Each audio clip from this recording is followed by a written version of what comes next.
နော်ယောဂဆိုးဒီကမှာပေါ်လာတာလည်းမရှိဘူးလားဘယ်ယောဂပဲဖြစ်လာပျောက်ကင်းအောင်ကုသပေးဖို့အတွက်ဒီတွင်ညဖန်တီးကြထုတ်လုပ်ကြလောကီလောကသုံးဝင်ပုံပြင်၌ဝိဝိနာထူးထူးပြပြများစွာကုန်သောဘဟုမြောင်များစွာကုန်သောဩတရာယောဂပြောက်ကြောင်းစေဝါကောင်းတို့သည်တံဝိဇ္ဇန်တိထင်ရှားမသွေရှိနေကြပါပေကုန်၏စေပေါင်းစုံရှိပြည်တွင်ပြည်တိုင်းရင်စေအရှိတိုင်းဤပညာတွေနဲ့ပေါ်ဆက်ထုတ်လုပ်ထားတဲ့စေအနောက်တိုင်းပညာရပ်တွေနဲ့ဒီတွင်ဖန်တီးထုတ်လုပ်ထားတဲ့စေပေါင်းစုံမရှိဘူးလားရှိပါဗျာအဲ့ဒီစေတွေဒီဘာကုပြီးတလေလို့ကြည်ကိုယ်မှာဖြစ်တဲ့ယောဂနဲ့စိတ်မှာဖြစ်တဲ့ယောဂဒီလိုမျိုးပဲတော့ကျင်းချုပ်ကြည့်လိုက်လို့ရှိရင်အနာမျိုး96ပါးယောဂပေါင်းစုံရှိတယ်ဆိုရင်ပဲလို့တကယ်တိတိကျကျခွဲကြည့်လိုက်လို့ရှိရင်တစ်မျိုးပဲရှိတယ်ကိုယ်မှာဖြစ်တဲ့ယောဂစိတ်မှာဖြစ်တဲ့ကိုယ်ဆိုတာဥက္ကောနေပြီးတော့ခြေပြားထိပေါ့ဒီတကောလုံးမှာသေသေးချာချာကြည့်လိုက်လို့ရှိရင်ယောဂမဖြစ်နိုင်တဲ့နေရာဆိုတာအဖျား1000စာ4တောင်လွတ်တဲ့နေရာရှိလားရှိပါဗျာအဲ့ဒီယောဂအားလုံးဘာကောမဲ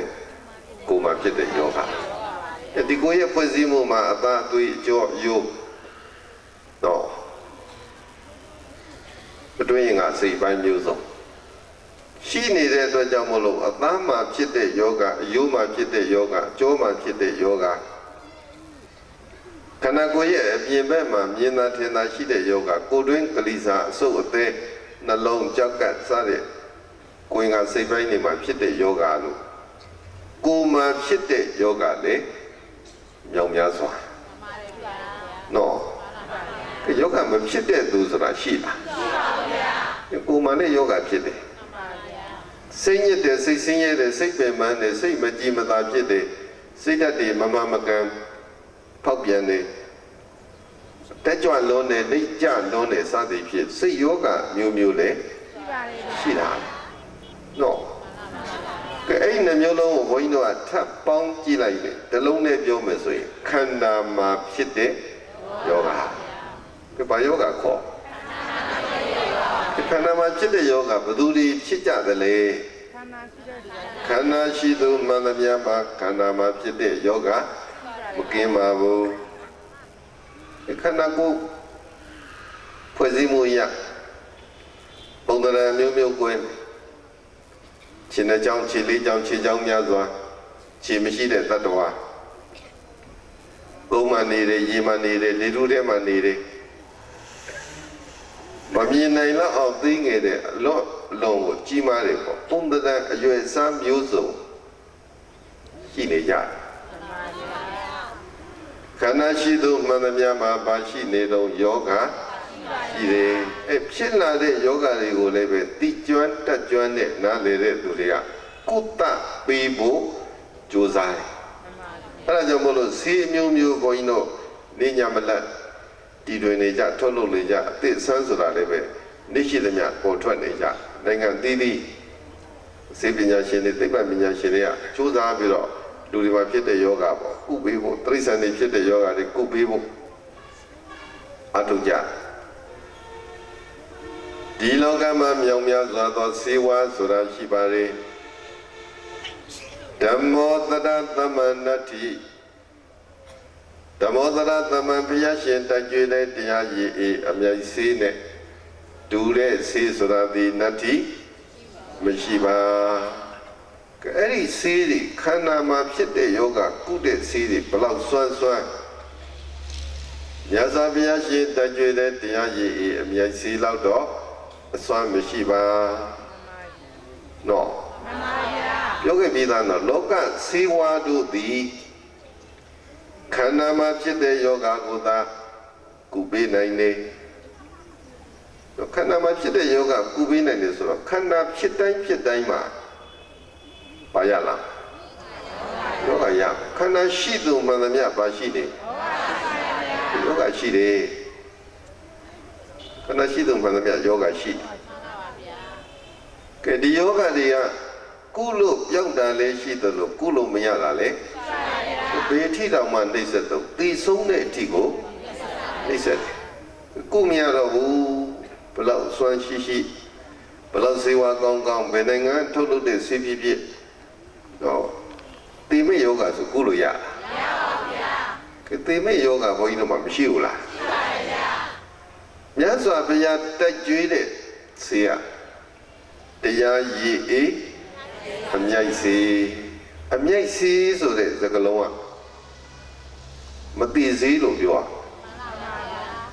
အမြိုက်ဆိုတာအမတတည်ခြင်းကင်းရမသေးရပေါ့မြတ်စွာဘုရားရှင်တိုက်ကြွေတဲ့တရားရည်အေးအမြိုက်စေးကိုတောက်သုံးလို့ကိလေသာချုပ်ငြိမ်းသွားသူနိဗ္ဗာန်ဝင်ဆံသူတို့မှာနောက်တစ်ခါခန္ဓာ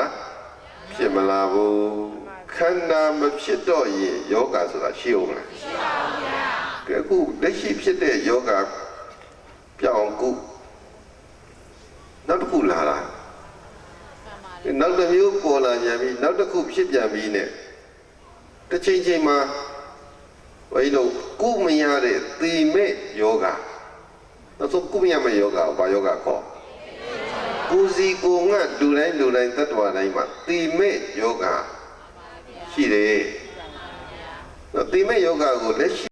တောက်သုံးနေတဲ့ဆေးဝါးတွေကဘုန်းကြီးတို့ပြိတ္တိုက်တယ်ခုလိုစွမ်းလားစွမ်းပါဘူးဗျာမစွမ်းဘူးမြတ်စွာဘုရားရှင်တိုက်ကြွေတဲ့တရားရည်အေးအမြိုက်စေသည်သိခြင်းကိုတော့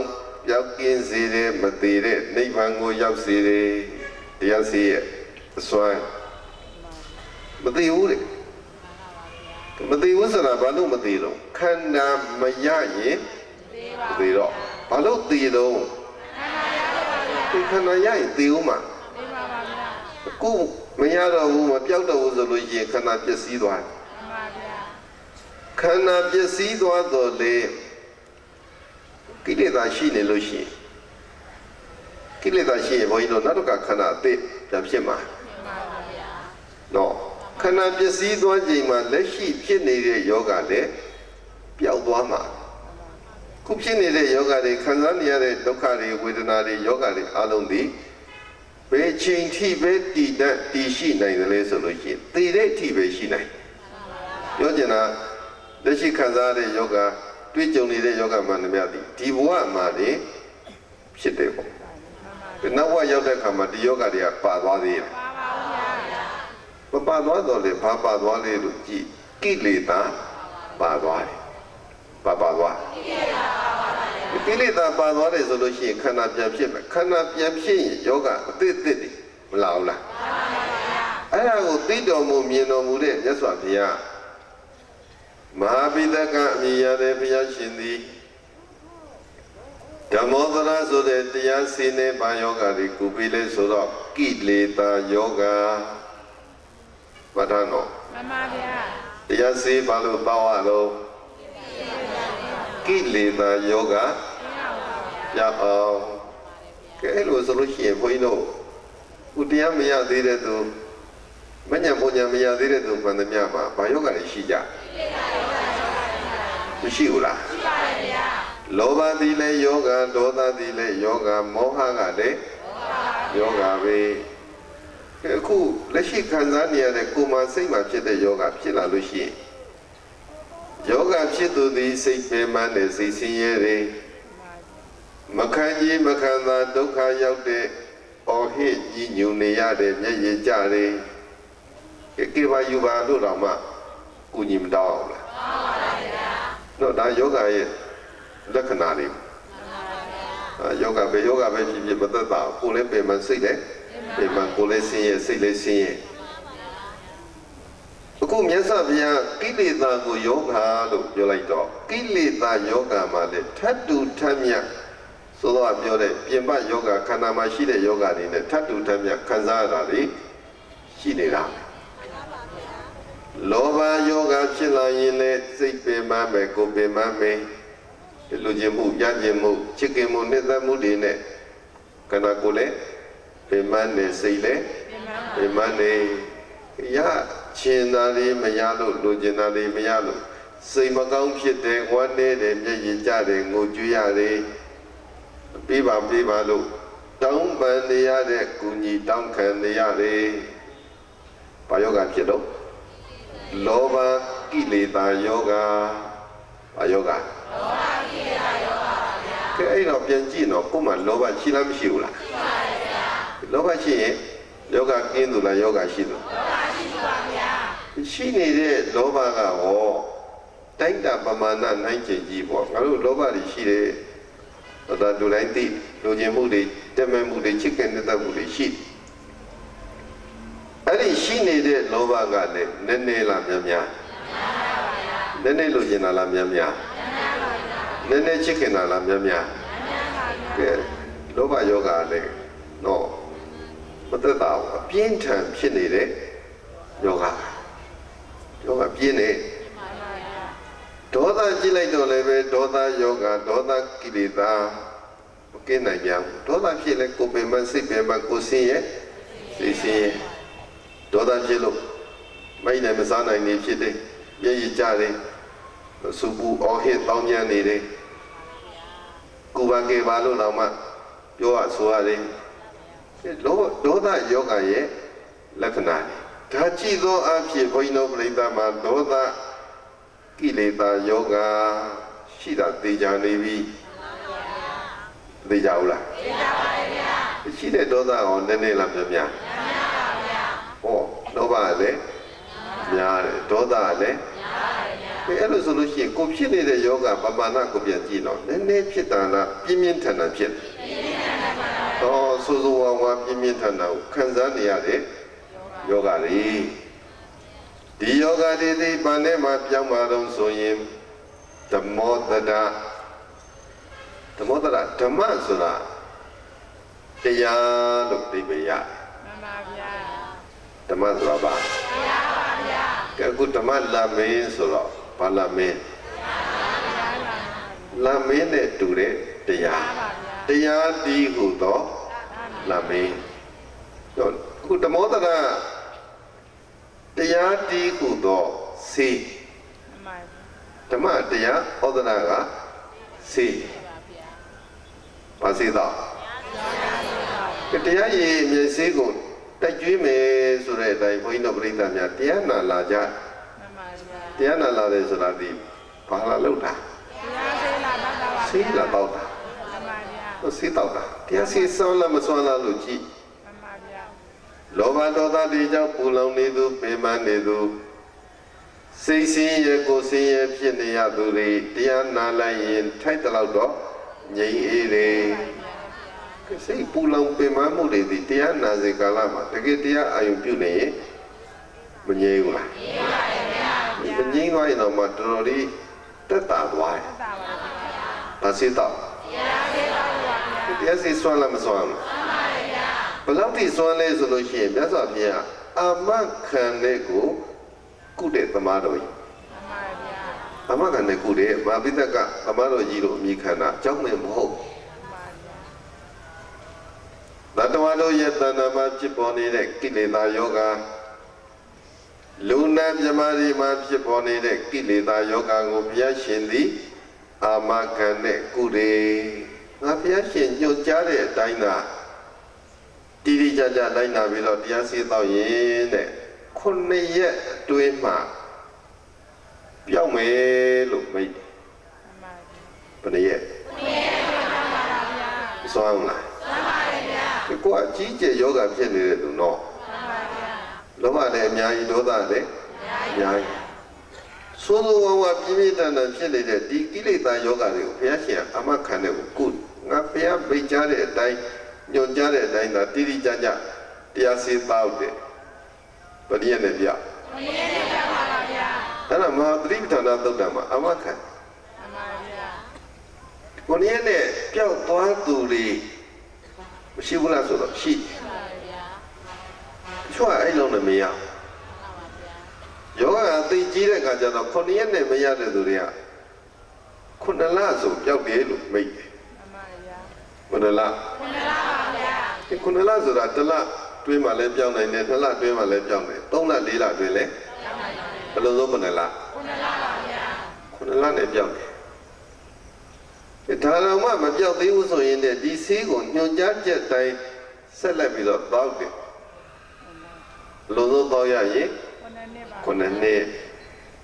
ဘယ်နှစ်နဲ့ပြောက်ကဲလို့ဆိုတော့ဘုန်းကြီးတို့ပြိဿတွေကိုတောက်နေတာဘယ်လောက်ကြာခုနှစ်ရက်မကတော့ခုနှစ်လပါပါဘူးဗျာခုနှစ်လလည်းမကခုနှစ်နှစ်ပါပါဘူးဗျာဒါတော့မှမပြောက်သေးဘူးဆိုတော့တော်တော်ဆိုးတယ်ဖြစ်မယ်တော့ယောဂတော်တော်ကြီးကြီးကိုဖြစ်နေကြပုံရကိလေသာယောဂရဲ့သဘောတကယ်တွေးကြည့်လို့ရှိရင်ဘုန်းကြီးတို့ကဒီကိလေသာဘယ်အစပြုခဲ့လေလို့တကယ်စဉ်းစားလိုက်တရားဒေသနာတော်တွေနဲ့တိုက်ဆိုင်ညှိနှိုင်းပြီးတော့ကြည့်လိုက်ဘယ်အစခဲ့တယ်လို့တောင်မှသိတာသိပါဘူးဗျာအစမထင်တန်တရားလို့သုံးတယ်နော်တန်တရားမှာအစဘယ်မှာစတယ်လို့တောင်မှပြောဖို့ခဲရင်ပြောဖို့ခဲရင်လည်းဆိုတော့အခုဆရာဝန်တော့ပြရင်စီးဆရာတော့ပြရင်ဖြစ်တဲ့ယောဂသူမေးမယ်ကဲဒီယောဂဖြစ်တာဘယ်လောက်ကြာပြီလဲဘယ်နည်းရှိပြီလဲမမေးဘူးလားမေးပါဗျာကဲအခုကြည့်လိုက်တော့ဘုန်းကြီးတို့ဖြစ်နေတဲ့ကိလေသာယောဂတွေဘယ်လောက်ကြာပြီလဲဘယ်နည်းရှိပြီလဲဆိုရင်တွက်ကြည့်လိုက်တော့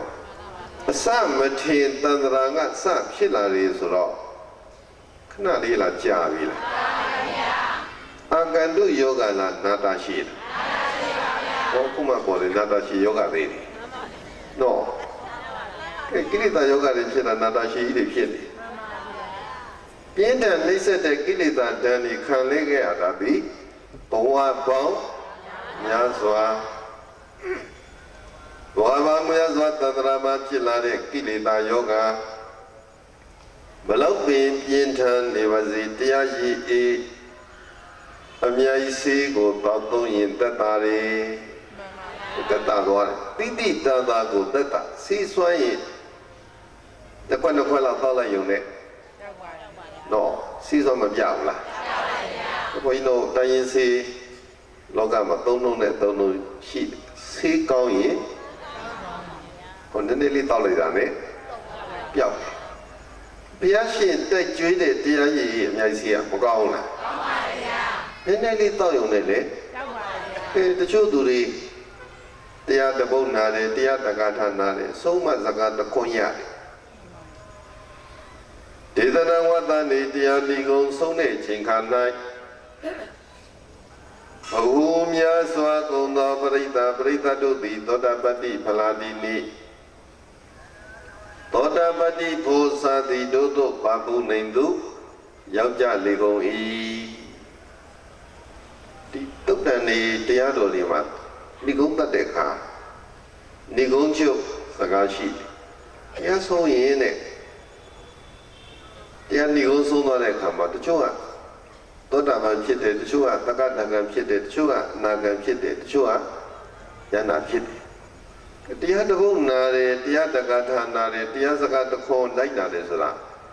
စိတ်အများကြီးတော့တာလားနည်းနည်းပါဗျာစိတ်ကတော့စွမ်းတယ်နော်စွမ်းပါဗျာစွမ်းလားစွမ်းပါဗျာဘာပိဋကအမြင်ရတဲ့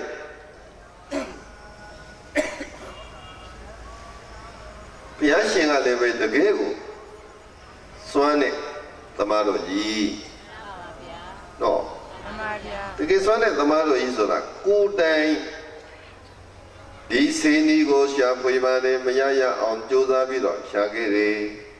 ဘုရားရှင်တိုင်ကျွင်းနေတဲ့တရားရည်အေးအမြိုက်စေဒီစေကိုရဖို့အတွက်ရှာခဲ့ရတဲ့နှစ်ကာလတွေပြတ်တွက်ကြည့်ရင်လေးသိင်ချေနဲ့ကဘာတသိန်းတော့အမြိုက်စေရှာတာနော်မှန်ပါဗျာဟိုချင်းတရားရှိရင်မဟုတ်ချင်းတရားရှိရနာချင်းတရားရှိရင်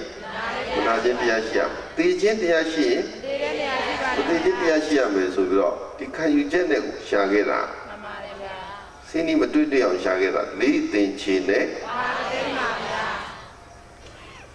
ဒီနောက်ဆုံးဘဝမှာလောင်းတော်သိတ္တမင်းသားတော်ထွက် လုံးတော်တိုးထွက်ပြီးတော့တရားမရှာမီတရားမကျင့်မီအလုံးတော်တဲ့စိုးပြီးတော့တရားရှာတဲ့သူတွေတရားကျင့်တဲ့သူတွေမသေးသေးရှာတဲ့သူတွေမရှိဘူးလားရှိပါတယ်ဗျာမိလန်းပေါင်းစုံနဲ့ရှာကြတယ်မှန်ပါတယ်ဗျာတချို့ကဖိုထိုးပြီးတော့ရှာတယ်တချို့ကအင်းချပြီးတော့ရှာတယ်တချို့ကလည်းပဲတော့ဒီတက်ခုတက်ဖို့တက်ပြည့်တွေနဲ့အစွမ်းနဲ့ရှာတယ်မသေးသေးရှာကြတယ်အလုံးတော်လည်းမသေးသေးရှာတယ်တကယ်တမ်းစတင်ပြီးတော့မသေးသေးအမြိုက်သေးကိုစတင်တွေ့ရှိသူဘယ်သူလဲလို့ကြည့်ရသော်ဖေဟာဒီစိနေဘယ်သူစတွေ့ရသော်ဖေဟာစတွေ့ရပါဗျာကဲကိုယ်တိုင်တွေ့တဲ့စိနေကိုကိုယ်တိုင်တောက်သုံးတယ်ကိုယ်တိုင်တောက်သုံးပြီးတဲ့အချိန်ခါမှာတိုက်ကျွေးတဲ့သူတွေကိုတိုက်ကျွေးစိတ်တိုက်တယ်ပေါ့မှန်ပါဗျာကဲစိတ်တိုက်လိုက်တော့ဖြစ်နေတဲ့ကိလေသာယောဂါတွေမပြောက်ဘူးလားပြောက်ပါရဲ့ဗျာဒီကိလေသာယောဂါတွေကင်းကင်းရှင်းရှင်းပြောက်သွားသူကိုဘုန်းကြီးတို့ကယန္နာလို့သုံးပါမှန်ပါဗျာယန္နာဒီကိလေသာယောဂါအမြင့်ပြတ်သွားတယ်မှန်ပါဗျာကဲနာတာရှင်ဖြစ်တရားနေပြီးတော့အဲ့ဒီယောဂါရှင်းရှင်းကိုပြောက်သွားတဲ့သူကယန္နာကဲပုထုဇဉ်တွေကဘုန်းကြီးတို့ပြိဿကြီးယောဂါပြောက်သူတွေလားယောဂါခံစားနေရသူတွေနာတာရှင်ဖြစ်နေကြပြင်းပြထန်ထန်ကိုခံစားနေရလောဘလည်းပြင်းထန်နှိမ့်ဆက်ဒေါသလည်းပြင်းထန်နှိမ့်ဆက်ကိုယ်လည်းပင်မစိတ်လည်းပင်မကိုယ်လည်းမချမ်းသာစိတ်လည်းမချမ်းသာအော်ဟစ်ညည်းညူမျက်ရည်ကြီးငယ်ကြနော်မှန်ပါတယ်ဗျာမနေရဘူးလားမရပါဘူးဗျာအဲ့လိုအနေထားနေပြီးတော့တရားရည်အေးအမြိုက်စေးကိုတောက်သုံးလို့ဖြစ်ပေါ်နေတဲ့ယောဂဝေဒနာ၄ဘုံတစ်ဘုံပျောက်ကင်းသွားသူကသောတာပန်ဒီသုံးလုံးနေဘုန်းကြီးတို့တွေမစိမ့်ပါရိယပုဂ္ဂိုလ်တွေသောတာပန်သကတကအနာကယဟနာမသုံးလားသောတာပန်ဆိုတာဒီကိလေသာယောဂ၄ဘုံတစ်ဘုံပျောက်ကင်းသွားတဲ့သူဘယ်လောက်ပျောက်သွား၄ဘုံတစ်ဘုံပျောက်သွားတယ်ဆိုတော့ပုထုဇဉ်နဲ့စားလို့ရှိရင်တော့နည်းနည်းသက်သာသွားသက္ကတကပုဂ္ဂိုလ်ဒီယောဂတဝက်ရောက်သွားသူဟောသက္ကတကကျတော့သူတဲ့ပုသက်သာသွားဘယ်လောက်ပြောက်သွားတဝက်ပဲကျန်တဝက်ပြောက်သွားအနာဂံပုဂ္ဂိုလ်က၄ဘုံ၃ဘုံပြောက်ကင်းသူ၄ဘုံ၃ဘုံတော့ပြောက်သွားပြီဆိုတော့သူကျန်နေတာဘယ်လောက်ပဲကျန်နည်းနည်းလေးပဲကျန်တော့ယန္နာပုဂ္ဂိုလ်ကကျန်နေတဲ့၄ဘုံတစ်ဘုံကိုတရားစီတောက်သုံးလိုက်တော့ရှင်းရှင်းပြောက်သွားသူကျန်သေးလားကျန်ပါဗျာကိလေသာကင်းစင်သွားတဲ့ယန္တာရှင်မြတ်တွေသည်ကိလေသာယောဂကင်းပြောက်သွားသူတွေဗာစေတောက်တုံးတရားစီကိုတောက်သုံးနေဗာစေတောက်တရားစီတောက်ပါဗျာဒီဘုန်းကြီးတို့ပြိဿတွေလည်းမတောက်ဘူးလားတောက်ပါတယ်ဗျာဘယ်တော့ပြောက်ဒီဘုံတော့ပြောက်ပြီလားဒီဘုံတော့ပြောက်ပြီသက်သာပါတယ်ဗျာစေဘုံတော့ပြောက်ပြီလားတော့လည်းမပြောက်ပြီဘူးနော်တောက်လိုက်စီတောက်လိုက်သက်သာသွားတော့ညွန်ကြားချက်တိုင်းမနေဘူးမတည့်တာဒီစားမသိသလိုနေနော်အစားတောက်နေတိုင်းမစင်ရင်တော့ပြန်ဖြစ်ပါဘူးယောဂတွေကပို့ပြီးတော့မဆိုးဘူးလားဟာယောဂတွေသိပြင်းထန်လို့ဆိုပြီးတော့တခါစီတောက်ပြန်ယောဂမပြောက်သေးဘူးပျောက်သေးဘူးတခါစားတောက်နေထိုင်ရတောင်းညံ့ပြန်တော့ယောဂတွေကပြန်ဖြစ်ပြန်ဘယ်တော့ပြောက်ကျိုးစားပြီးတော့တောက်အောင်ဘုန်းကြီးပြောချင်တာဒါပဲကျိုးစားပြီးတော့တောက်တကယ်တည်းတရားစိတ်ကိုမှန်မှန်ကန်ကန်တောက်သုံးတဲ့သူသည်ကျင်းသည်ဧကံကိုပြောင်းလိုက်မယ်ဘုရားရှင်တွေ့ရှိတဲ့နီးနဲ့ကိုယ်တိုင်ခေါ်ဆက်တဲ့စေတောက်ပျောက်သွားဝိနည်းတတ္တဝါစီကိုတိုက်ကျွေးတဲ့ချိန်ကမှလည်းလက်တွေ့ရောက်ကင်းသွားတယ်ခုရှိမှပျောက်သွားသူတွေမရှိဘူးလားရှိပါတယ်ဗျာဘာစေတောက်တရားစေတောက်ပါဗျာကဲရင်ခေတ်တုန်းကဟိုရှိတုန်းကဘုရားလက်ထက်တော်တုန်းကကိလေသာယောဂကင်းပြောင်းသွားသူတွေလည်းတရားစေကိုတောက်ရတယ်လက်ရှိယောဂပျောက်ခြင်းနဲ့ပါစေတောက်မယ်တရားစေတောက်ပါနောင်ကာလမှာနောက်နှစ်ပေါင်းများစွာပေါ့ အဲ့ကြတော့မှတောက်မဲ့သူတွေလည်းဒီဆေးတောက်လို့ရှိရင်မပြောက်ဘူးလားပြပါတယ်ဗျာဘာဆေးတောက်တရားဆေးပါပါအားရပါရတောက်ဖို့ဧတံပိဝေထသာရဝောသာရဝောနှလုံးပျော်ပြောင်းသူတော်ကောင်းတို့ဒုံမေသင်တို့သည်ဧတံတို့ဘုရားရှင်တကြွေတဲ့တရားရည်အေးအမြိုက်စေးကိုပိဝေထ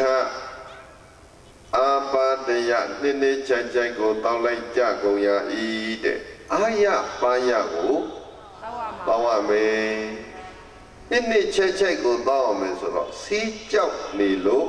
ရပါဗျာရလားရပါဗျာစီးကြောက်လို့မရဘူးနော်မှန်ပါဗျာကဲခုဘုန်းကြီးတို့ယောဂပြကြတဲ့အခါမှာစီးမတော့ဘူးလားဟုတ်ပါတယ်ဗျာကဲစီးတော့ဘူးလေသူတွေကြီးပဲမတော့ဘူးလေသူမရှိဘူးနော်စီးတကားမှမတော့ဘူးအဲ့လောက်ကျမ်းမာလေးသူဆိုတာဒီခေတ်ရှိသေးလားရှိပါဗျာမရှိဘူးဆိုတော့လူကြီးလူငယ်ယောက်ျားမိန်းမအားလုံးစိတ်တော့ဘူးတယ်ဟုတ်ပါဗျာဘုန်းကြီးမေးကြည့်မယ်တောက်တဲ့စီးကိုနော်ကိုတောက်တဲ့စီးကြိုက်လားကြိုက်ပါဗျာဟောကြိုက်ဘူးနော်မကြိုက်တော့မှဖြစ်လို့စီးတော့မှကြောက်တဲ့ကိုတွေ့မှန်ပါဗျာဘုန်းကြီးတို့ငယ်ငယ်ကဟိုမပြင်းတဲ့ဘက်မှာနေတောင်စုံမှာဆရာတော်ကြီးရှိသေးအဲ့ဒီအချိန်ကရာသူတို့ကလွန်ခဲ့တဲ့နှစ်30လောက်ဆိုတော့သိကောင်းတပင်တိုးတောင်နေတိုးတွေမပြုံးသေးဘူးရေတကွန်စိတ်ဆန်းနေတယ်ဘုန်းကြီးတို့ကျောင်းတော်မှာကျောင်းလေးကောင်ရေတကွန်ကြီးစီးတပင်နေအိုးဆိုင်ဆိုင်နေပြောက်တော့မထူမတကူတော့ဆိုးတယ်မိုးလေးဆိုလို့ရှိရင်ငါဖြတ်တက်ကြဘုန်းကြီး3-4နှစ်လောက်ပြင်းပြင်းထန်ထန်ငါဖြတ်ဖြစ်ဘူးအပြတ်ဖြစ်ပြီဆိုလို့ရှိရင်အဲ့ဒီခေတ်ကဒီခေတ်လို့ဆေးမစွမ်းသေးတော့ဘာဆေးတော့ရလဲဆိုကွီနိုင်လို့ခေါ်တယ်နော်တချို့တောက်ဘူးလိမ့်ကွီနိုင်နဲ့ငါဖြားဆေးဆေးလုံးကတခြားဆေးတွေတက်ကိုအလုံးကြီးတခြားဆေးတွေတက်ကိုအများကြီးပိုခါမတော့လို့လည်းမရဆေးလုံးကလည်းကြီးသေးခါလည်းခါသေးကျန်က3ရက်တော့3ရက်နဲ့ပြောင်း9ရက်တော့9ရက်မပြောင်းရင်တစ်ပတ်10ရက်ခါလေးကျလို့15ရက်တော့အဲ့တော့ဘာဖြစ်လဲဆိုလို့ဒီစိတ်သိကြောက်စိတ်တော့ရတယ်မယ်ဆိုလို့ရှိရင်နော်ဇာတိပြည့်တဲ့ကမန်ကလည်းရင်းနဲ့မျောချရှားပေါ်မှာဆေးရဖြတ်ပြေးသွားုံနဲ့တော့မှတော်ခါကြံခဲ့မသက်တာမတော့ချင်မတော့ချင်မယ်လို့မပြောက်တော့တော့ပါတောက်ချင်လည်းမလို့တောက်ချင်လည်းယောဂပြောက်ဖို့ကရေးကြီးတယ်ယောဂမပြောက်အသက်တည်တဲ့ဒီဖြစ်မယ်ဒုက္ခဖြစ်မယ်ကြပြတ်တဲ့ဆိုအလွန်ဆိုးတာအကောင်းကြီးကနေထပြီးတော့ချမ်းတုံလာကံကိုပူချိန်ပုံမှန်နေပြီးတော့104 106အဲ့လောက်ထိတောင်မှချက်ချင်းထပြီးတော့ပူလာကံကိုအားနေလဲဆိုရစားတော့လည်းမမှန်စားကျင်လည်းမစားမှားတာလည်းဖြတ်တဲ့ရချိုးမှတာနဲ့ပြတ်တက်ပေါ့ကဲဒီလိုဖြစ်နေတော့ဒီစိတ်မတော့လို့ကိုမရဘူးကိုမှလည်းပဲပြန်ကြည့်မယ်ဆိုရင်ကိလေသာယောဂပြင်းပြင်းထန်ထန်ကိုဖြစ်နေတဲ့ကိလေသာယောဂ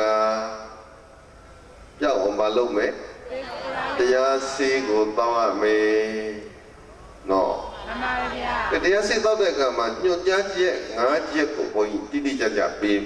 အများကြီးလိုက်နိုင်စရာမလိုမှန်ပါဗျာစေတော့တဲ့အခါမှာဘာမလုပ်အောင်ဘာမစားအောင်ဘလို့နေရမယ်ဘလို့ထိုင်ရမယ်ဆရာဝန်ကမညွှန်ကြားဘူးလားမှန်ပါဗျာအဲ့လိုပဲတိုင်းနာကျင့်သုံးရမယ်ညွှန်ကြားချက်5ချက်တော့နေကြတရားနာတယ်တရားကျင့်စေတော့နေတာပျောက်သေးဘူးဆိုလို့ရှိရင်ညွှန်ကြားချက်ကိုပြန်လေ့လာပေါ့အဲ့တော့ဘာလို့နေလဲဘာကြောင့်မပြောက်တာလဲလို့သိအောင်ဒီ5ချက်ကိုမှတ်သားရဆိုကြည့်ယုံကြည်တရားရှိလေပါယောဂကင်းပြောင်းမည်ယုံကြည်တရားရှိလေပါယောဂကင်းပြောင်းမည်ယုံကြည်တရားရှိလေပါ ယောဂကင်းပြောင်းမည်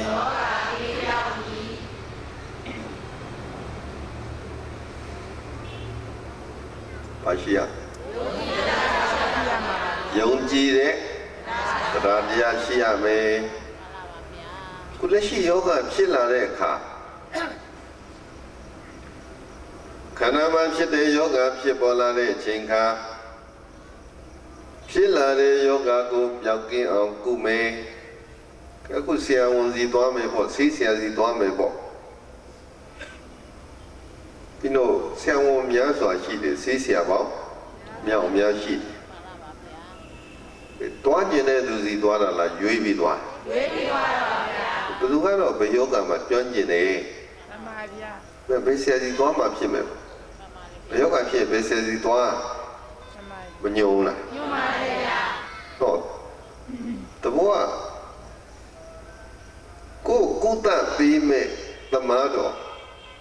ဆေးဆရာဆရာဝန်ယုံကြည်စိတ်ရှိရဒီဆရာငါယောဂတကယ်ပြောင်းအောင်ကုပေးနိုင်မှာပဲဆိုတဲ့ယုံကြည်ချက်ရှိဖို့မလိုလားမှန်ပါဗျာသူကဆေးပေးပြီးဘယ်နည်းတော့လို့ပေးလိုက်တဲ့ဆေးအဲ့ဒီဆေးပေါ်မှာလည်းပဲယုံကြည်ချက်ရှိရနော်မှန်ပါဗျာညွန်ကြားပေးတဲ့သူဘလောက်တော့ပါဘလို့တော့ပါဘယ်နည်းပဲယတိတော့ပါလို့ညွန်ကြားပေးသူလည်းယုံကြည်စိတ်ရှိရမယ်ပေါ့ယုံကြည်မှုတရားတရားဆိုတာဒီဘုရားကိုယုံကြည်တယ်တရားကိုယုံကြည်တယ်သံဃာတော်ရှင်မြတ်တွေကိုယုံကြည်တယ်မဟာဗိဒကအမိရတဲ့မြတ်စွာဘုရားရှင်ကိုအကျွမ်းမဲ့ယုံကြည်တယ်မြတ်စွာဘုရားသည်ကိလေသာယောဂါတွေကိုဒဇမကြံပြောက်ကင်းအောင်ကုသပေးနိုင်လိမ့်မယ်လို့ယုံကြည်တယ်ယုံကြည်စိတ်မရှိရင်စိတ်တော့ပါမယုံတဲ့သူတွေမတော့ဘူးနော်မှန်ပါဗျာတောင်းနေတဲ့သူတွေကဘာလို့တော့တရားကိုလည်းယုံကြည်တယ်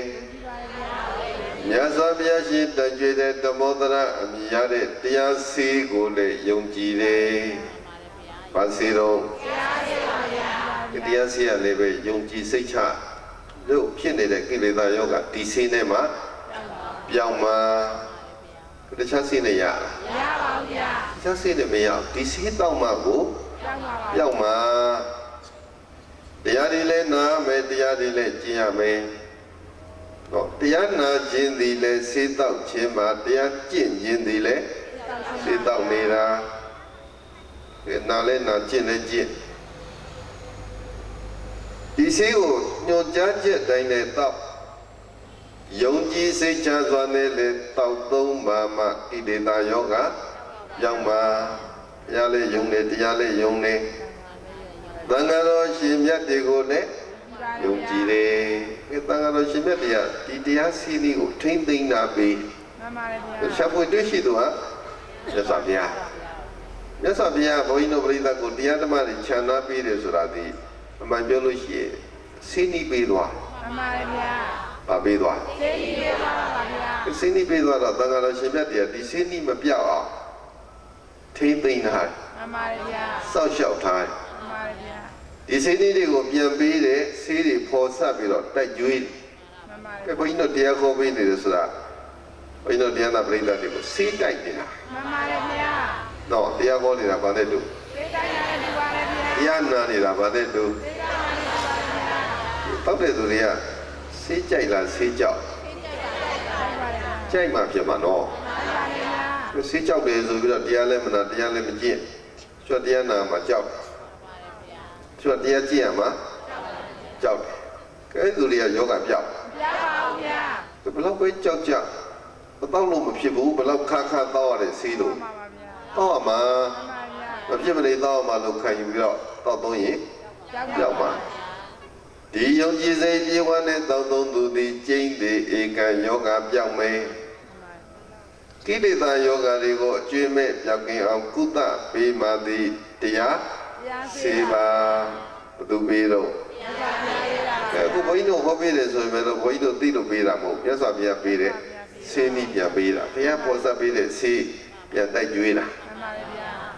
ဘုရားတရားသံဃာယန္နာသုံးပါးကိုယုံကြည်စိတ်ရှိသူသည်ဖြစ်ပေါ်နေတဲ့ကိလေသာယောဂါတွေပြောင်းလိမ့်မယ်မြတ်စွာဘုရားသက်တော်ထင်ရှားရှိစဉ်တုန်းကတော့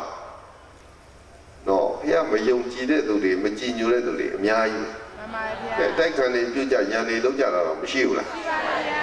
အဲ့ဒီသူတွေယောဂပြောက် ပြောက်ပါဗျာ ပြောက်သေးဘူးသူတို့ခန္ဓာတွေပြန်ပြန်ရ မှန်ပါဗျာ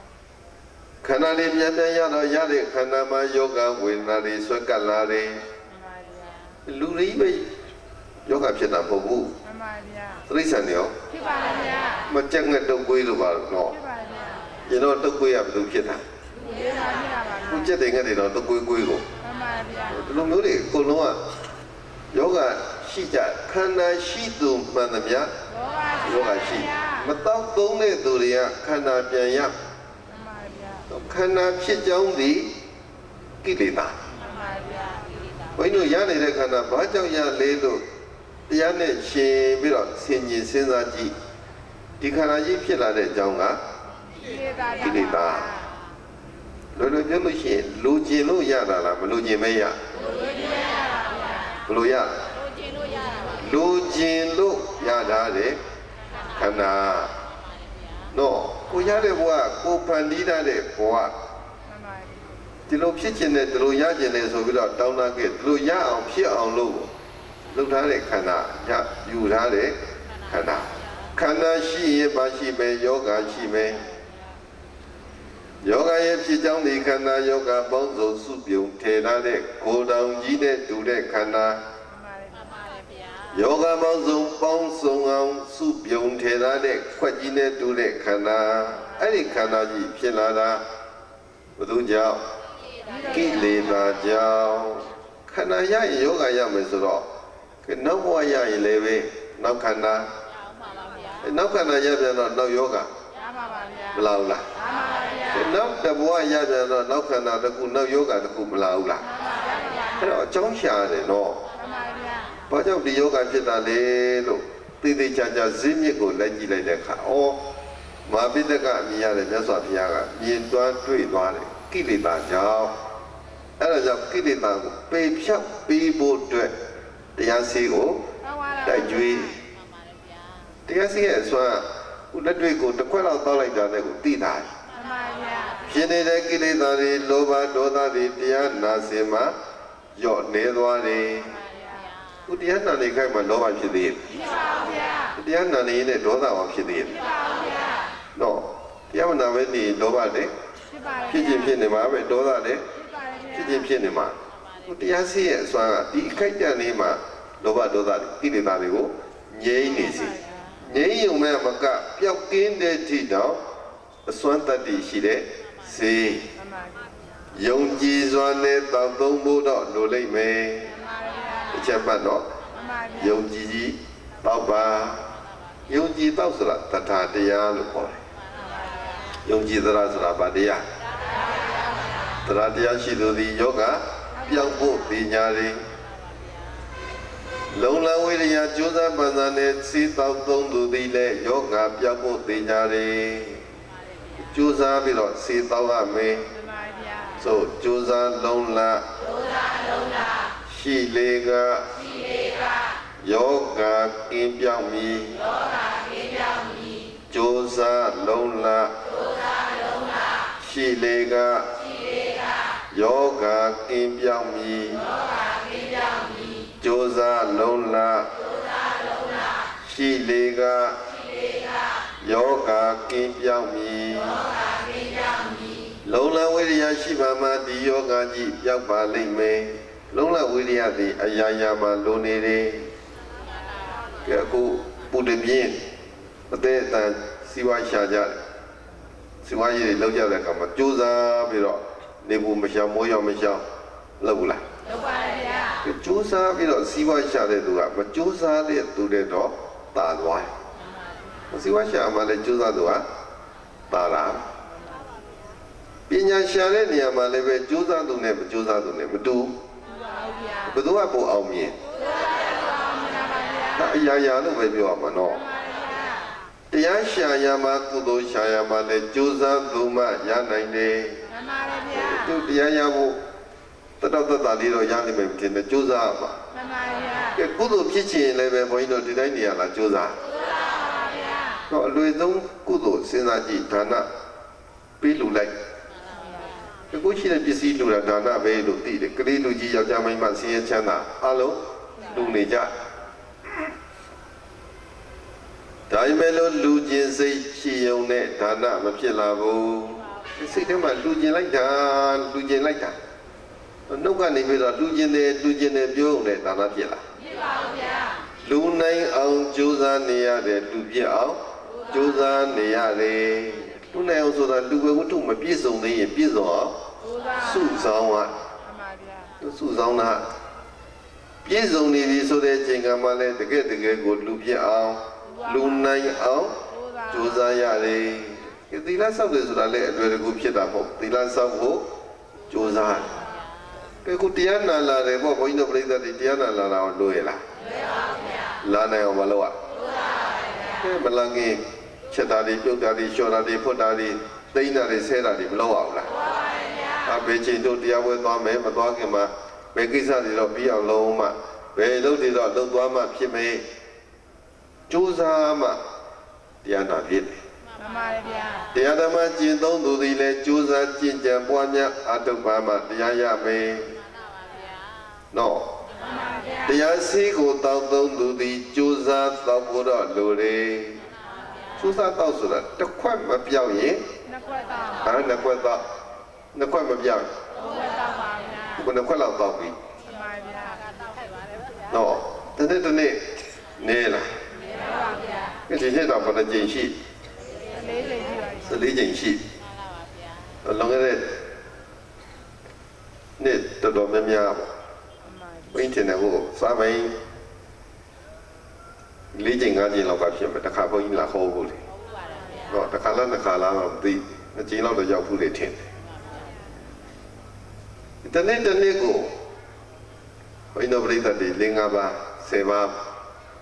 14ကြိမ်ဆိုလို့ရှိရင်တရားပုတ်ပေါင်း100လောက်မနာဘူးလား နားပါဗျာ ခု14ကြိမ်ဆိုတော့14ကြိမ်လုံးကနာဖြစ်လားနာဖြစ်တယ်ဆိုပုတ်ပေါင်းမနေတော့တရားတစ်ကြိမ်နာတာစိတ်တစ်ခွက်တောက်တာဆိုလို့ရှိရင်စိတ်ခွက်ပေါင်းမနေတော့နော်ပြောက်ပြီလား ရောက်တယ် မပြောက်သေးထပ်တော့အောင်ပါနော် တော့ပါလေဗျာ မပြောက်သေးထပ်တော့အောင်ပါပဲကြိုးစားပြီးတော့ကိုတော့တောက်ချင်လဲတောင်းရမယ်မတောက်ချင်လဲတရားစိတ်တော့လာခြူလာခါတယ်ခါလည်းပဲအတင်းမျိုးချပါတော့ဟုတ်လား မှန်ပါဗျာ ခါလည်းပဲခုနဘုန်းကြီးငပြစည်းတောက်လို့ပေါ့ မှန်ပါဗျာ မင်္ဂလာပါဇာတဲ့ပြစ်ထည့်ပြီးတော့ရည်နဲ့မျိုးချ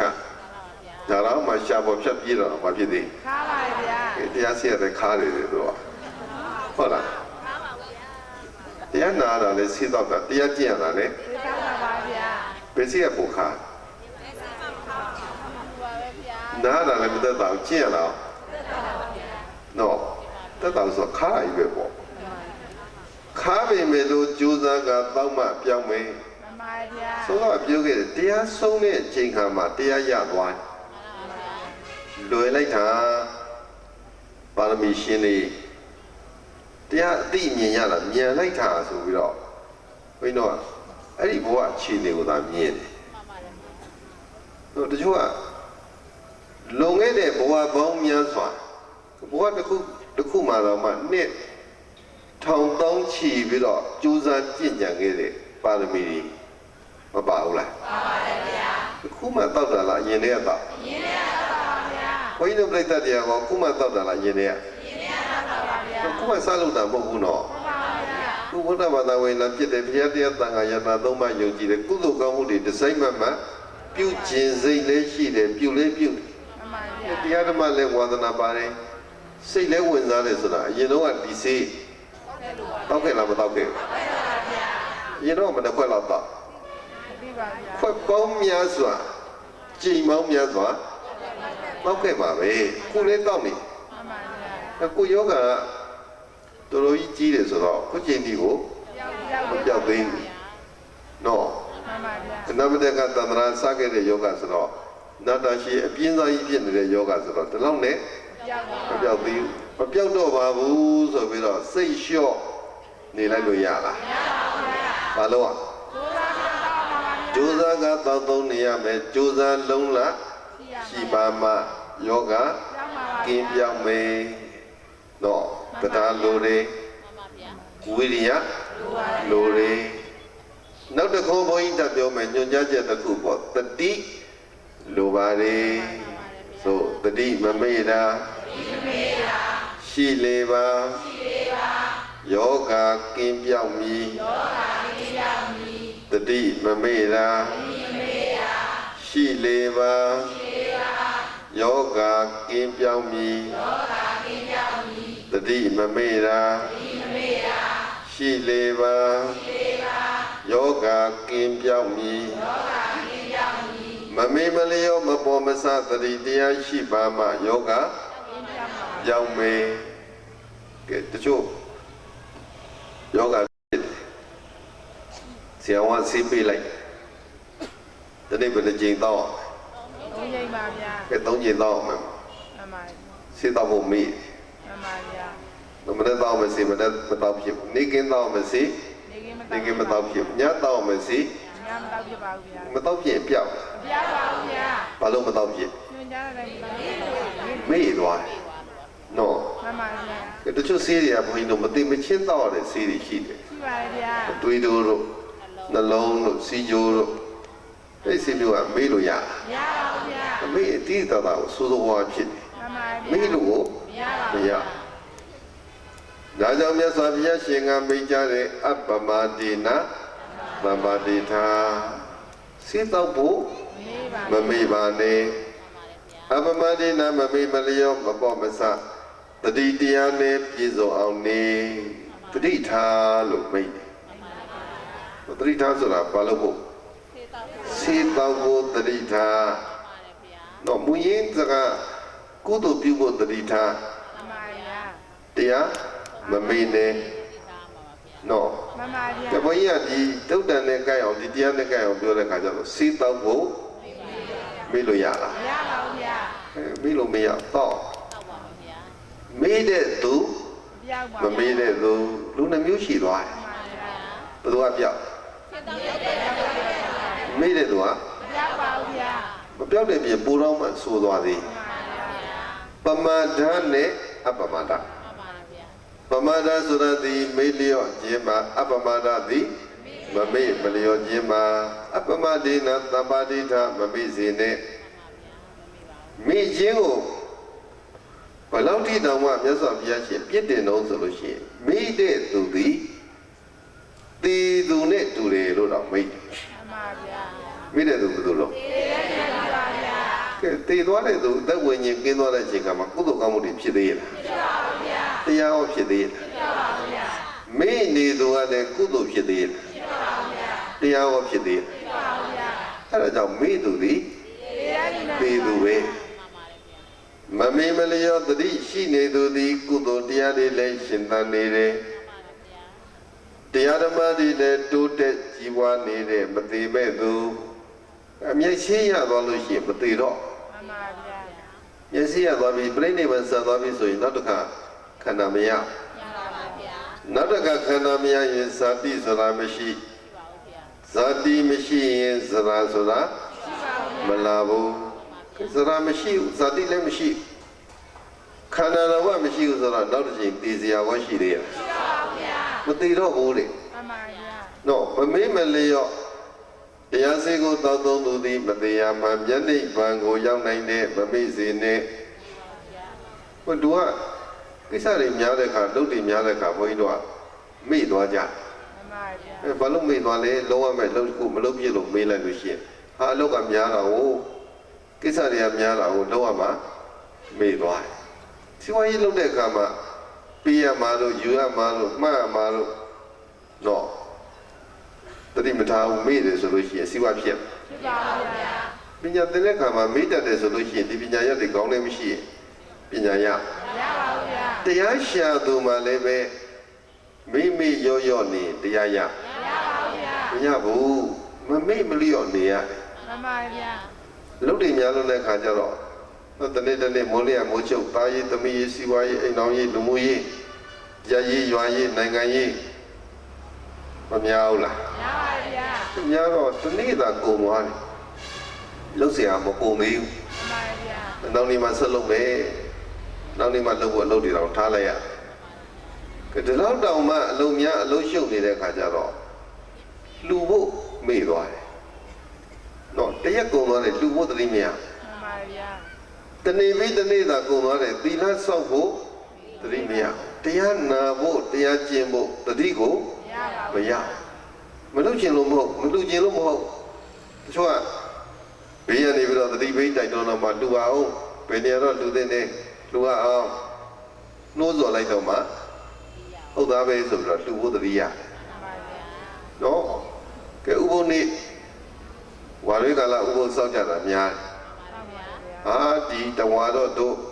ဥပုသ်နေ့တိုင်းရှိရဲ့လာပြေလာကွယ်မပြတ်မကွက်ဥပုသ်စောင့်73ရက်ရအောင်ဥပုသ်စောင့်မယ်ဆိုရင်လို့မရတာများတယ်ဘာလို့မရဥပုသ်နေ့မှတော့ပြီးပါဦးဗျာသတိမရမေ့သွားတယ်မှန်ပါဗျာတော့ချိန်ကြတော့မှလွန်သွားတော့မှအော်ဒီနေ့ဥပုသ်နေ့မှလည်းငါဥပုသ်စောင့်မလို့မစောင့်ပြတော့မလုပ်ဖြစ်တော့မှန်ပါဗျာဘာဖြစ်သွားမေ့သွားမေ့လို့ပါဗျာကဲအခုဒီတက်ရွယ်ထိတရားလုံးမလုပ်ဖြစ်သေးဘူးမှန်ပါတယ်ဗျာလုံးရမယ်လုံးတဲ့တယ်လုံးတဲ့တယ်လို့သာနှုတ်ကပြောနေတယ်မလုပ်ဖြစ်မှန်ပါဗျာလုံးဖို့မေ့ချိန်နေကုန်ပြီးတော့သွားအသက်တွေကြီးပြီးတော့သွားမှန်ပါဗျာဒီတချို့များတရားလုပ်ငန်းခွင်တွေတော့မရောက်လာတည်သွားမှန်ပါဗျာမလုပ်ချင်လို့မဟုတ်ဘူးလုပ်ဖို့ကိုမေ့သတိမရအဲ့ဒါကြောင့်မမေ့စေနဲ့တတိတရားရှိရယောဂတကယ်ပြောက်ခြင်းတယ်ဆိုရင်မတရားမှမျက်နှိပ်ဗံကိုရောက်ခြင်းတယ်ဆိုရင်ယုံကြည်စွာနဲ့သောဝမယ်ကြိုးစားကသောဝမယ်မမေ့မလျော့သောဝမယ်တရားဝိရိယတတိနောက်တစ်ခုဘုန်းကြီးတပြောမယ်သမာဓိရှိဖို့လိုပါလေပါရှိရသမာဓိဆိုတာဒီစိတ်တည်ကြည်ခြင်းတည်ငြိမ်ခြင်းမှာဆိုရအောင်တည်ကြည်သမာရှိလေပါယောဂကင်းပြောင်းမည်တည်ကြည်သမာရှိလေပါယောဂကင်းပြောင်းမည်ဒီငြိမ်းတဲ့စိတ်သမာဓိတရားရှိသူမာမရှိပါမှယောဂပြောက်ကင်းနိုင်တယ်ဒီငြိမ်းတဲ့စိတ်ဆိုတာလိုအပ်တဲ့နေရာမှာစိတ်ကိုထားနိုင်တာမှန်ပါဗျာစိတ်ကိုစူးစိုက်ပြီးတော့နှိမ့်မြုပ်ပြီးတော့ထားနိုင်တာဒီသမာဓိဘယ်နေရာမှာစိတ်ကိုထားတော့တရားနာသူရဲ့စိတ်ဒီတရားအာယုံပေါ်မှာရှိရမယ်ဘုရားရှိခိုးနေဘုရားအာယုံမှာရှိရမယ်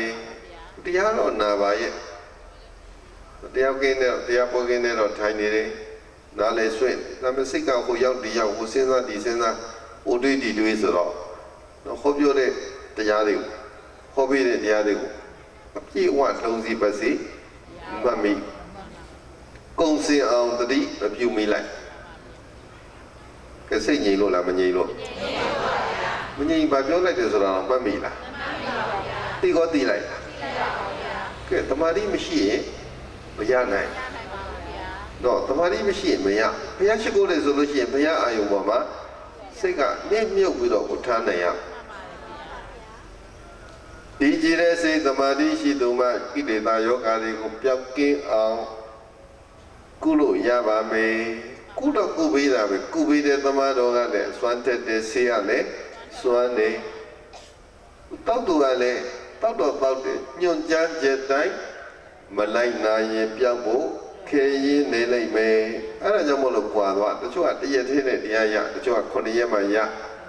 တချို့က9လလောက်ကြာမှရတယ်တချို့က9နှစ်ကြာမှရတယ်ကွာဘူးလားအဲ့ဒါပါလို့ညွှန်ကြားချက်အတိုင်းနေလို့လားမနေလို့ညွှန်ကြားချက်ဘုန်းကြီးပေးနေလားတော့9ချက်ပဲပေးများလားများပါဘူးဗျာကြိုးစားပါပဲယုံကြည်မှုရှိရမယ်ကြိုးစားမှုရှိရမယ်သတိရှိရမယ်စိတ်တည်ငြိမ်မှုရှိရမယ် နောက်တစ်ချက်ထပ်မှတ်လိုက်မှန်သိပညာရှိလေပါယောဂကင်းပြောင်းမည်မှန်သိပညာရှိလေပါယောဂကင်းပြောင်းမည်အမှန်ကိုသိနာလေတဲ့ပညာဉာဏ်ပြည့်စုံပါမှယောဂပြောင်းမယ်အမှန်ကိုသိတဲ့ပညာလိုတယ်ပေါ့ဘာလို့လဲပညာဆိုတာဒီအမှန်ကိုသိခြင်းပညာဆိုတဲ့အသုံးတော့ဘုန်းကြီးတို့ကနေရာတကာလို့သုံးအဝိဇ္ဇာပညာသိပ္ပံပညာနှုတ်မှုပညာလက်မှုပညာစက်မှုပညာအတတ်ပညာဤပညာမသုံးလားသုံးပါဗျာဒါပေမဲ့ဒီနေရာမှာတကယ်မှတ်ထားမယ့်ပညာအမှန်ကိုသိခြင်းသည်ပညာဘိန်းတို့မြတ်စွာဘုရားခေါ်ပြောဆုံးမတဲ့အထဲမှာအဆင့်အမြင့်ဆုံးပညာသစ္စာလေးပါးအမှန်တရားကိုသိရှိခြင်းအမြင့်ဆုံးပညာဘာလို့သိလားသစ္စာလေးပါးအမှန်တရားကိုတကယ်တမ်းသိသူသည်ယဟန္တာအဲ့ဒီမသွားဘူးလားဒီဘိန်းတို့ကစတင်ပြီးတော့သိတယ်ဆိုတာကံကျိုးတော့ကိုသိတာတရားနာတဲ့အခါပုသုတ္တတွေရှားတဲ့အခါဆုံးမစကားတွေရတဲ့အခါမှာဒါကောင်းတာလို့ကောင်းတာဖြစ်မကောင်းတာလို့ကောင်းတာဖြစ်ဒါကုသိုလ်ဒါအကုသိုလ်ဒါလုပ်တဲ့နဲ့ဒါမလုပ်တဲ့ဒါအခြေခံပညာအစင်းမြင့်ပညာကသစ္စာလေးပါးအမှန်တရားကိုအမှန်တိုင်းသိခြင်းမှာဘယ်မှန်တရားသိသွားသစ္စာလေးပါးသိတာအမြင့်ဆုံးပညာဒီပညာမျိုးလည်းပဲမလိုဘူးလားလိုပါရဲ့ဗျာဟိုတရားနာခြင်းသည်လည်းပညာရှားခြင်းလို့ဘုန်းကြီးပြောတယ်တရားကျင့်ခြင်းသည်လည်းပညာရှားခြင်းစာတွေ့လက်တွေ့တော့ပြပမှာပညာရှားတဲ့သူတွေကစာရေးပဲသင်လို့ရလားမရပါဘူးဗျာလက်တွေ့လုံးအောင်မှ theory ရဲ့ practical theory ဆိုတာကိုစာတွေ့သင်တာ practical ဆိုတာလက်တွေ့သင်တာစာတွေ့လည်းသင်ရတယ်လက်တွေ့လည်းတရားနာခြင်းသည်စာတွေ့သင်ယူခြင်းဒီချက်ဒီလိုရှိတယ်ဆိုတာနားလည်ပြီးအဲ့ဒီ theory ကိုကိုယ်တိုင်သိအောင်လက်တွေ့မကြည့်အောင်လားကိုယ်တိုင်ဉာဏ်နဲ့မြင်သိအမှန်ကိုသိတဲ့အထိကိုကျင့်ကြံအားထုတ်တော်မှာပညာကပြည့်စုံ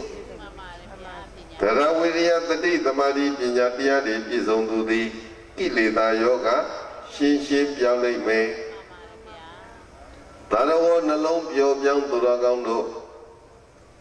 ဒုံမေသိသူတော်ကောင်းတို့သည်ဣဒံတော်ဘုရားရှင်တိုက်ကြွတဲ့တရားရည်အမြတ်စေကိုပိဝေထ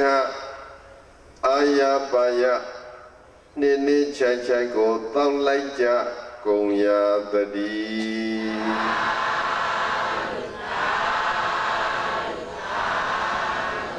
မြတ်စွာဘုရားရှင်တည်ကြွတဲ့တရားရည်အမြတ်စေကိုအာယပါယကိုတောက်ပါနည်းနည်းတောက်မလားများတစ်ချိန်တောက်မလားအချင်းချင်းအချင်းချင်းကိုအာယပါယနည်းနည်းချက်တောက်ရင်တော့ယောဂပမာဏတက်ကိုဆေးရပါသွားပြီဆိုပြောက်မှာပါပါတယ်ဗျာယောဂပမာဏများပြီးတော့ဆေးပမာဏနည်းတယ်ဆိုလို့ရှိရင်ပြောက်ပါဗျာဒီကိုယောဂကိုပြန်ကြည့်ပေါ့ပြောက်သေးဘူးတချို့အရှင်ပြတပည့်တော်တို့တရားလဲနာတယ်တရားလဲကျင့်တယ်ခုချိန်ထိကိလေသာမကုန်သေးပါလားမကင်းသေးပါလားမကြံဖွန်ကြံသေးမရသေးပါလားတော့သောလကတက်ဘာလို့မပြောက်သေးကိုယောဂကရင့်လို့လားမရင့်လို့ကိုယောဂပြင်းထန်လို့လားမပြင်းထန်လို့မပြောက်သေးဘူးဆိုရင်ကိုယောဂတော်တော်ကြီးတယ်လို့မှတ်ပေါ့နော်ဒီယောဂဒုသူတွေကခဏလေးနဲ့ပြောက်ယောဂဖြစ်တာချင်းတူတချို့ကပြည့်နဲ့ပြောက်တချို့က၄-၅ရက်မှာပြောက်တိုင်းတာပမာဏမကွာဘူးလားအားလုံးကတော့တူတူပဲနော်ယောဂကတော့တူတူပဲဘာယောဂရှိကြကိလေသာယောဂကိုယ်စီကိုငှကိုရှိနေကြတယ်ဒီကိလေသာယောဂကိုပြောက်ကင်းအောင်ကုသပေးနိုင်တဲ့ဘုရားရှင်မဟာပိဋကသမာတော်ကြီးဆိုတာလည်းရှိတယ်မဟာပိဋကမြည်ရတဲ့ဘုရားရှင်သည်ဓမ္မောသရတရားရည်အမြတ်စေကိုလည်းတိုက်ကြွေးတယ်တောက်လေးတောက်နေ ပြီးကြည့်တာညွန်ချချက်တိုင်း ဟုတ်ပါပါဗျာ လိုက်နာဖို့ပဲလို့တော့ မှန်ပါတယ်ဗျာ ယုံယုံကြည်ကြည်တောက်သုံးမှာကြိုးစားပြီးတော့တောက်သုံးမှာမမိတ်မလျော့တရားစင်ကိုတောက်လိုက်ပါစိတ်တည်ငြိမ်စွာစူးစိုက်စွာနဲ့တရားစင်ကိုတောက်ပါမှန်သည့်ပညာရှိလာအောင်ကြိုးစားတောက်ပါဘယ်နှချက်မှသဒ္ဒါဝိရိယတတိသမာဓိပညာတရားတွေပြည့်စုံရင်ကိလေသာယောဂအမြစ်ပါမကျန်ရောက်ကင်းလိမ့်မယ်ဟုတ်ပြီလား မှန်ပါဗျာ မပြောက်ချင်ဘူးလား ဟုတ်ပါဗျာ ဘယ်လိုပြောက်ချင် ခုတော့ကြောက်နေတယ်ဗျာ အခုပြောက်ချင်ခုကိုတောက်တော့နော် ဟုတ်ပါတယ် ခုပြောက်ချင်ခုတောက် မှန်ပါဗျာဒီမှာပဲတောက်မလားအင်ဂျင်လည်းတောက် ဒီပြန်လဲတော့ပါဗျာ ဟောတရားနာလို့တော့တရားစီတောက်တယ်အာရပါရပြန်လဲပြန်မေးလဲမေးဆိုလို့ရှိရင်ပြောက်ပါ ဗျာ ဒီတည်းပဲတောက်ပြီးတော့နောက်ရက်မတောက်မှာပြောက် ဗျာပါဗျာ ဒီနေ့မှ2ချိန်3ချိန်လောက်တောက်မှာပြောက် ဗျာပါဗျာ အဲ့တော့ဘာလို့ပြောက်အောင်ကူရမလဲဆိုတာလေသိ မှန်ပါ ဘလို့နေရထိုင်ရမယ်ဆိုတာလေ ဒီပါတယ်ဗျာ နားလေသွားပြီဆိုတော့ဘုရားပေးတဲ့တရားစီကိုအာပါတရားတောက်သုံးဖို့ပဲလိုတော့တယ်လို့ဘုန်းကြီးတို့ပြိတ္တာများသိရှိမှတ်သားကကြိုးစားပန်းစားကျင့်ကြံပွားများအထုံနိုင်ကြသဖြင့်ဒုက္ခခတ်သိချုပ်ငြိမ်းရမှာမျက်နှိပ်ပန်းပူခြင်းနာခြင်းသိခြင်းတို့ရဲ့ကုန်ကင်းရမှာမျက်နှိပ်ပန်းကိုလင်းမြန်ထုတ်ချရနိုင်ရောက်နိုင်မျက်မှောက်ပြုနိုင်ကြပါစေကုန်သတည်း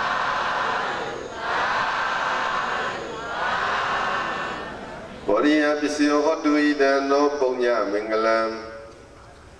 ပုံညဘာကံတုလည်းပန္တုပမောဒံတုသာဒေဝကာနောမြမြတ်သာကြည်ပါရမီယင်ကျူးဇာနိတုသရောစဉ်ကုသိုလ်ရှင်ကျရုပ်တို့ဤဣဒံပုံညမင်္ဂလံဗုဒ္ဓံဟောကြားတရားဒေသနာများဟောဝါကိုနာဂမတပြန်ဟောကြား၍ပွားများကျင့်ကြံသမ္မံကျုကောအထုယတိကုသိုလ်ပုံညမင်္ဂလာတိဘောရိယသစ္စာလေးအင်္ဂန္တစင်ကိုပြန်ရှင်စုကုတဘုယေတံမောရိညာဤပစ္စယောဥပနိတရားမိယသဖြင့်မုတ်ချရာကြောင့်ကောင်းမြတ်တဲ့ထောက်ပံ့သည်ဟောတုစင်စစ်မသွေဖြစ်ပါစေတည်းဣဒံပုံညဘာကိစ္စဗုဒ္ဓဟောကြားတရားဒေသနာများဟောဝါကိုနာဂမတပြန်ဟောကြား၍ပွားများကျင့်ကြံဗမ္မံကျုကောအထုယတိကုသိုလ်ပုံညမင်္ဂလာဤဘုဘာကကိုလည်းသာဒေဝကကဗမနေသမျှဝဏိယများစွာသတ္တဝါနန္ဒမန္တမြတို့သည်လူလည်းပန်တူရွှေလန်းကြည်မြေဝါကွမ်းပုံစီတွေ့တဲ့ကဲ့သို့ဘီတီငွေစိတ်မှထုံးလျက်အိဋ္ဌာယုံတွေ့သူလုံးမို့ကြည်နုကိုယ်ပိုင်ရယူနိုင်ကြပါစေကုန်သတည်းဒုလနာကိုစီလိုညီ၍ကြည်သာရွှင်ပြုံးအလုံးမြတ်တူရယူကြကုန်ပြီး၍ဗမောရတုကိုစိတ်နှပြလွေစားပြည့်ပြည့်ကကျွဲမှဝမ်းမြောက်နိုင်ကြပါစေကုန်သတည်းဝါဗမောတန်တုလူပြည်တွေမကနပြည်မှာဆက်သွယ်လျက်ထဲနေပြမချင်းလုံးမို့ပြတရင်ကဘာတုံအောင်သတ္တခုံလျက်လျက်မောက်ပြီးလည်းဝမ်းမြောက်ဝမ်းသာပတ္ထနာအောင်စုခါကပြုလို့သာဓုတံအောင်နမိတ်ဖြစ်အောင်ဘိသိသွန်လောင်းနိုင်ကြပါစေကုန်သတည်း